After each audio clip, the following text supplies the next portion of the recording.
Slogan সরানোকে ঘিরে অশান্তিতে অগ্নিগর্ভ পরিস্থিতি তৈরি হয় মহেশতলায়। যদিও অশান্তি থেমে গিয়েছে, কিন্তু রয়ে গিয়েছে আতঙ্কের রেশ।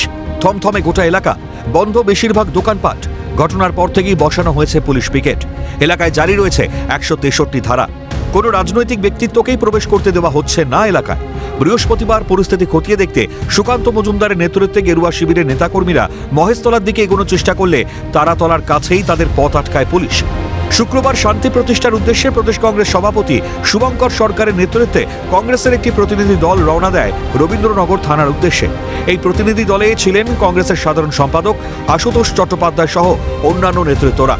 কিন্তু মেটিয়াবুরুজের বটতলার মোড়েই ব্যারিকেড দিয়ে কলকাতা পুলিশ আটকে দেয় শুভঙ্কর সরকার সহ তার দলীয় কর্মী সমর্থকদের। হিংসা নয়, শান্তি চাই। আপনারা কত দিনে এই এলাকাটাকে শান্ত করতে পারবেন?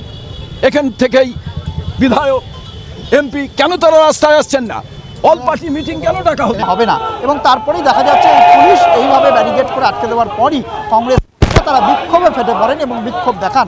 শুভঙ্কর সরকার তিনি দাবি করেন যে তিনি এখানে এসেছিলেন যে সাধারণ মানুষ তারা ঘর থেকে বেরোতে পারছেন না, সে কারণেই কিন্তু তাদের সঙ্গে কথা বলা এবং যাতে এখানে আইনের যে শাসন সেটা যেন প্রতিষ্ঠা হয় তার জন্যই তিনি পুলিশের কাছে আবেদন করতে এসেছিলেন। পুলিশ প্রশাসনকে স্বাধীনতা দেওয়া হোক, জোরালো বার্তা প্রদেশ কংগ্রেস সভাপতি। আমরা চাই পুলিশ প্রশাসনকে স্বাধীনতা দেয়া হোক সরকারের পক্ষ থেকে।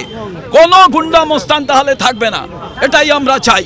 কোনো গন্ডগোল হলে পুলিশকে খুঁজে পাওয়া যায় না, তীব্র কটাক্ষ কংগ্রেস নেতা সুমন রায় চৌধুরীর। কি বলবেন? না, পুলিশ যখন গন্ডগোল হয়, পুলিশ যখন সাম্প্রদায়িক হানাহানি হয় বা কোনো গন্ডগোলকে সাম্প্রদায়িক চেহারা দেওয়া হয়, তখন পুলিশ বাধা দেয় না, তখন পুলিশকে খুঁজে পাওয়া যায় না, লোকাল বিধায়ক লোকাল সাংসদকে খুঁজে পাওয়া যায় না।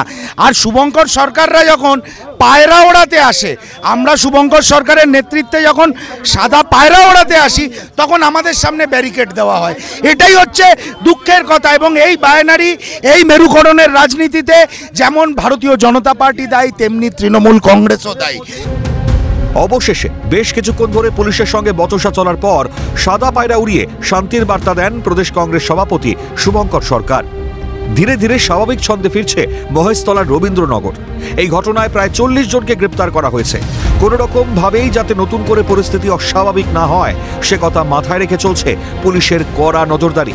ক্যামেরায় প্রসন্ন নস্কর, সোনাই ঘোষের সঙ্গে সায়ন্তন ভট্টাচার্য, রাজীব নস্কর ও দীপাঞ্জনা সাউয়ের রিপোর্ট, ক্যালকাটা নিউজ।